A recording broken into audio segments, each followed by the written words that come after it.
What's going on, everybody? Welcome back to the channel. It's your boy Savage Studios. Much love, much respect. Before we start, do me a favor, smash that thumbs up, subscribe to the channel if you have not yet. This is going to be a good one. So I've been seeing a lot of YouTubers covering the integration thing, and that's cool. You know, they're using the best that they have, the best of their knowledge, the best of, they're getting facts from people that they talk to on the phone who are coming off these yards, or hell, they might even be talking to people who are still on these yards, and that's cool. I'm going to talk to you from somebody who was actually in them shoes as a deuce fiver, as a 2-5er, as somebody who literally was going to be put up to be integrated if I was still in prison at the time when they decided to do it. So there was a time back in like 2015, maybe a year or two before, but I want to say 2015, where, everybody really thought it was going to start happening like right then and there. You know what I'm saying? Because sometimes you'll get a memo. It doesn't have a date on when they're going to start. It just says that they're going to start. Not really understanding that CDCR has a slower process to implementing their new recipes and the perfect concoction of trying to tranquilize inmates and have the less fortunate not survive.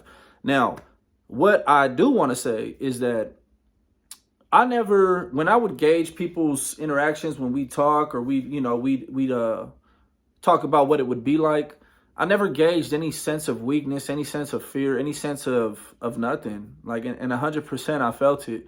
100%. Everybody that I've ever discussed this topic with, or we'd come out, we'd laugh about it because we knew we was ready. Everybody was ready to get on them yards and start smashing. And there was no hesitation about it. So obviously they're going to put the most dangerous PC inmates on the GP yards. And I mean, if we're gauging on a 1-to-1 spectrum, right? You put my C file up against your C file up. You could pick 10 level 4 active inmates and put them with 10 level 4 active PC gang members. And guess who has a more active C file? Not the GP. That is a fact, okay? I'm not saying that we got the numbers. I'm not saying that we have the organization. I'm not saying that we have the capacity to wipe them off the line. I'm not saying we don't have the capacity to do that either. What I am saying is this. Back then, at that time, Deuce Fivers were the most connected, right? Every single yard, we had communications to every single yard if we needed it. If you messed up or you did something to one of our people, one of our brothers, and you landed on a certain yard, it was going to be a wrap for you real quick, real easy. You didn't have no chance. It didn't matter what part. It didn't matter what other car you was a part of. You were never going to be safe. You could have been a rider, a northern rider at the time. You could have been a Zapatista, which we blessed into even forming. We allowed them to, and that was against my wishes. I don't got no problem with them now, but strategically speaking, I did voice my displeasure with letting these dudes start up in Kern Valley or formulate in Kern Valley and really start to get their strength in numbers. But they came under the guise of being like super cool with us, at least on Kern Valley C Yard. And I already knew better. They was too militant, man. And what they stood for and what they was like, how they moved posed an immediate threat, or eventually would. Anyways, so you get to asking yourself, who would they throw on the main line first? Obviously, it would be 2-5ers. Obviously. Hands down. We're talking about something that started in the early 90s when they didn't even have PC yards. We're talking about something that has the closest amount of history, and as far as like PC gangs go, has the most history. Which one has the most and the deepest roots and has posed a problem for longer amount of years, more prisons, more? It's obviously the Deuce 5. I'm not sitting here lying to you, telling you that they're stronger than the riders, the independent riders, the Sapa. I don't know what's been happening since I got out of prison May 9th, 2018. I can't really tell you who's in charge or who's running shit now, if I'm going to be completely honest. Looking back at my time and my experience on the level 4s, the 180s, and in the shoe, even the 270s, it's hard for me to believe that the 2-5ers just fell off and all these other ones are the new, the new thing. Obviously, the riders, you know what I'm saying? They used to be the northern riders. Obviously, they've always been connected. They've always had extremely long reach. They've always had more of a laxed program, but they always came together and mashed the fuck out of things too.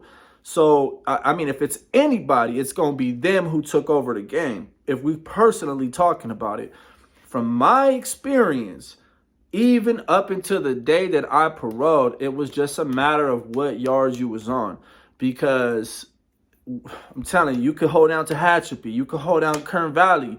We could have removed all the riders off of that yard because it's happened. But then you could go to another yard where all the 2-5ers and the number, they had all been removed. So for me, up until the day I paroled, it's like every car had their own prison. Like certain prisons was, you know, offered up to certain people or a certain car, and that's the way it was. So what will happen? We used to go to yard and talk about this because we were the ones that were getting the memos. If you was locked up in 2012, 13, 14, 15, 16, 17, and 18, shit, you was getting them memos. You was getting the memos about the enhanced program yards where they was bringing in microwaves and shit, tablets and shit. You was getting the memos about the integration. But so first and foremost, if anybody thinks that like, oh, they're going to integrate us, let's say they threw 2, 4, 6, 8, 10. 2 Zapatistas, 2 IRs, 2 2-5ers, 2 what's that other one, that new one? It's another northern one. And then let's say like 2 cutthroats. I don't even know if they're still around, but from every gang, what you think's gonna happen? Do you think that all these PC inmates who have their own factions are gonna sit there and be like, hey, but I'm a this, you're a that, I'm a this? It's gonna be one. So I guess my question would always be, which one would be the one flag to carry in the battle? Or do you just see everyone just going in and saying, oh yeah, we all PC, but we all have our different flags? Look, sometimes for the greater good, like put it this way, like being a Southsider, right? Let's say you got so many cars on the yard, but they all fight and follow under one flag when it's time to get into a riot with another race. That's what I'm trying to point out to you guys, is that at the end of the day, a lot of these titles and a lot of these descriptions and a lot of these gang names that you guys get so hung up on might not even be around. If they really integrate and they start from the top down, which is exactly what the memo said when we got the memo back in 2015 or some, it said that they were going to start like on Kern Valley, and they started tweaking. They started tweaking Kern Valley. What they did was they turned it from Kern Valley A and B yard was active, and they turned Kern Valley A yard, yeah, I'm pretty sure it was A yard, into like a program yard, one of those program yards, but it was still active. So what the thing was at the time was, is if you signed that paper to go on that yard on A yard, what they were trying to do was the active homies on B yard were trying to say that, and if I got it wrong, it's just the initials, B and A, you know what I'm saying? But the active homies on B yard was basically labeling the homies that went to that yard, even though there was no PCs, nothing on that yard, it's just a program yard. They were labeling them already no good. They were starting to whack each other on the 180 just for that shit alone. So this was before integration took place, but this was the steps involving integration. At that point, that was the beginning of the end. We figured that eventually they would start throwing us from C and D yard, and even some cats from THU on like D6 or whatever it was, whatever block it was, to straight back to the A yard to program amongst the Southsiders and the other active inmates, the Norteños or whoever was there. I don't think there was even any Norteños there on that yard, but to program amongst those who signed it, because upon signing that paper, it does renounce. You had to denounce, not renounce. You had to denounce gang affiliation. We weren't even signing that as 2-5ers. We were not even signing that paper in the shoe. A lot of people were, and we're not Southsiders, so we don't got them rules like that. You know what I'm saying? Like, oh, you can't sign it, you can't sign this, unless it was like absolutely saying, if you sign this, you got to tell. But if you wanted a program, that's the whole liberation from GP to PC, is letting you be your own man, right? Within a certain realm of responsibility and obligations and boundary, right? So I know I didn't want to sign that paper. I'd had one thing about me, I don't sign shit. I'm not trying to have nothing come back, bite me in my ass. I don't want no one to say, oh, you signed this, that's why they transfer you to this yard. This yard ended up being no good. I'm good, bro. Just send me back to Kern Valley. We can get it popping again. Now, was it a matter of, no, there was never fear in no one's hearts. Like, I'm going to just keep it a buck with you. Like, I even would go to the hole. We would go to the hole. We get into a little riot or like squabble up 3-on-1 or whatever the situation was. And as soon as we got like classified, you know, the COs would just be like, Y'all are the active ones. Your fucking yard goes down 3, 4, 5 times more than the GP yard goes down, period. So it was never a matter of like, and it still ain't to this day, of whether or not we're going to win or lose. Of course we're going to win, because the fight that we're doing to win is, we're not fighting to remove. We're not fighting to X someone completely off the map. No. We're the underestimated. We're fighting for a place on the yard. So it's different when you're fighting for a place, and when you're fighting to remove somebody, you got to come with more than you think you even have. You got to be able to completely wipe somebody. And then you got to ask yourself, do you have the numbers? Do you have the strength? Do you guys even have the real intent to remove? Really? No, let's speak about it, right? Because back in the day, yes. But you start allowing homies to buy their way back in, put in work to come back from PC to GP. Your shit's you're already opening little doors and windows for us to even jump back in. If we're speaking technical. So the intent to absolutely wipe, remove, and execute is just not there. Now, our intent is based off no exception. It's based off of cannot take no for an answer. It's either this or we die. I mean, right? If we don't get the spot that we need on the yard, what do you think happens? I'm pretty sure we just die. I don't know what they've drawn up as a conclusion to the warring that's going to take place. I don't know, but I'm sure they have it somewhere in their back pocket on what they will do when that time comes. I don't see a win possible unless it is approached from the Duece Fivers, the Northern Riders, the IRs, the Zapatistas, and everybody else who wants to have a gang on the SNY side. You need to have an understanding that two things are going to happen, and they're the best things possible. You're fighting for a place to stay. If you a lifer, which there's tons of them, you got no choice. Yeah, if you getting out in like 4 or 5 years, you can still be a part of the battle. And at the end of the day, it's like, hey, look, whatever, I'm going home. Send me wherever, I'm going to go home. Boom. But there's no better, greater value than when you're underestimated. Especially when someone thinks they're going to take you off the map completely. I remember, you gotta remember, a lot of these active Southsiders who are going to be the main ones pushing this issue to remove and whack out and completely get them off the yard, any other SNY inmate, these guys, they are active, and, you know, they've maybe put in a little bit of work here or there. They do their mandatory workouts. They go to the yard. They hang out. Their name is good. Truth be told, they're not really battle tested, because there's not really a battle that requires to be tested. How often is there race riots among the Southsiders these days? Not many. As opposed to the PC, constantly going to war, constantly going to battles, constantly gang turf here, there, everywhere. Another thing, a lot of these dudes that are active, they're active, and I'm not saying they're not with the business, but you think they really want to lose their release date? And what do you think is going to happen when they say, hey, guess what? Tomorrow the PCs are coming to the yard. Your homies, your big homies who could care less about you, just like the beginning of time, they're going to expect everybody to stab, not fight. Because that's what they're going to be doing on the PC side. They're going to be stabbing. So there's going to be a whole huge flock of active Southsiders dropping out left to right. I mean, they already do. There's already, I mean, I wish I knew the actual number of how many people drop out. I wish, because then, you know, we could have a different conversation.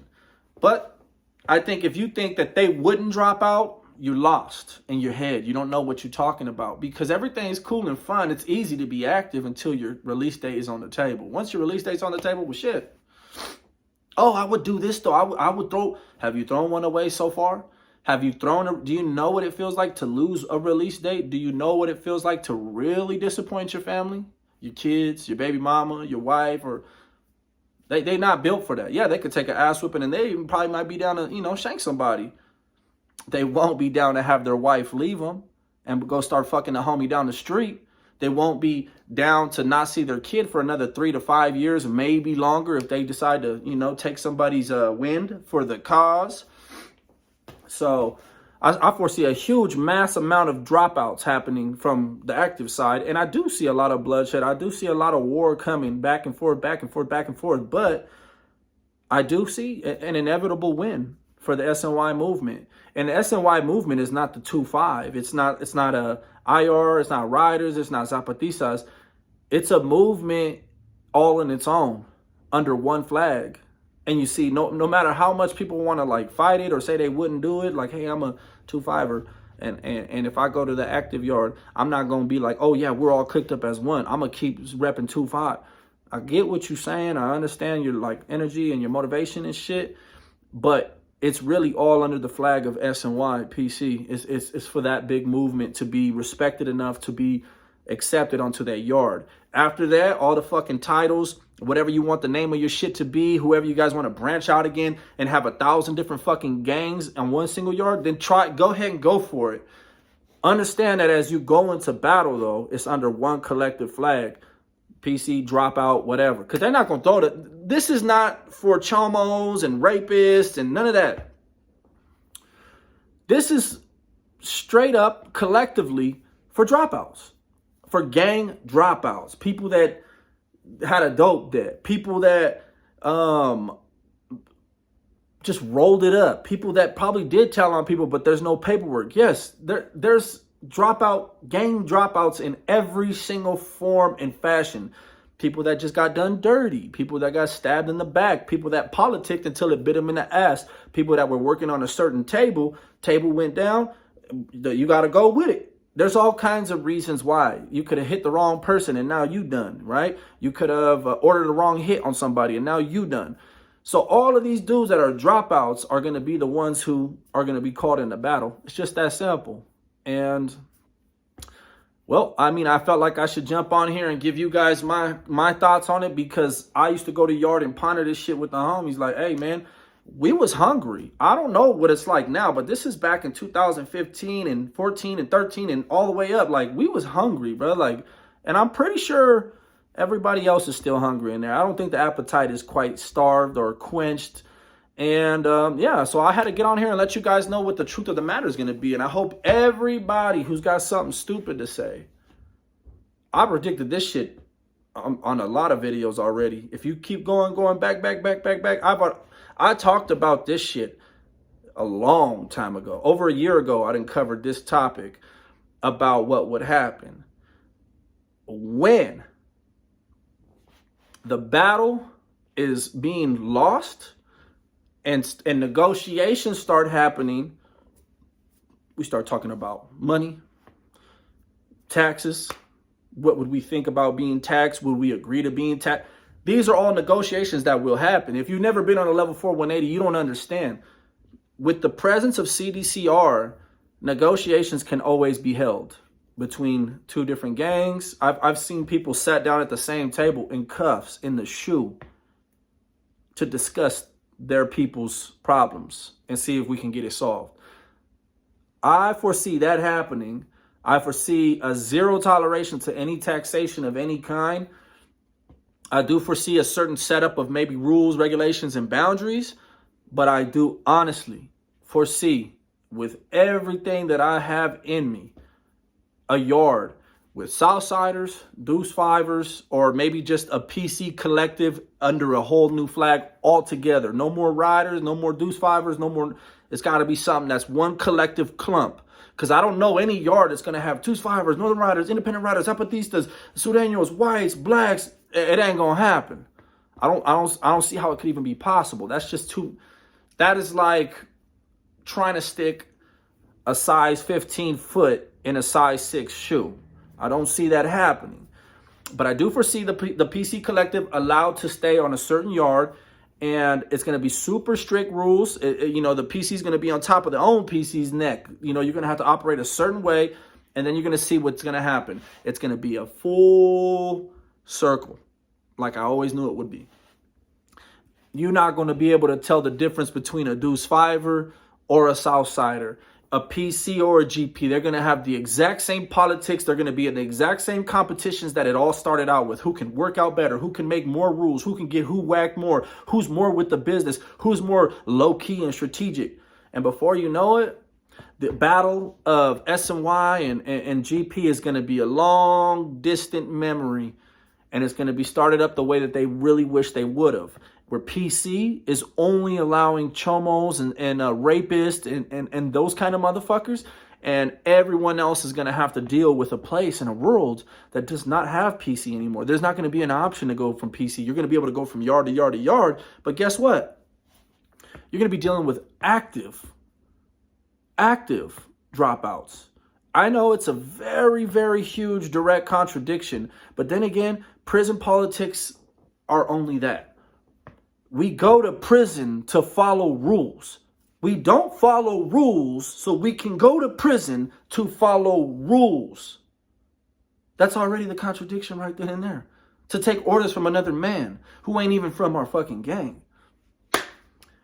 I hope you guys like my breakdown on this. I can do a part 2 if that's what you want and get more into it, more detailed into it.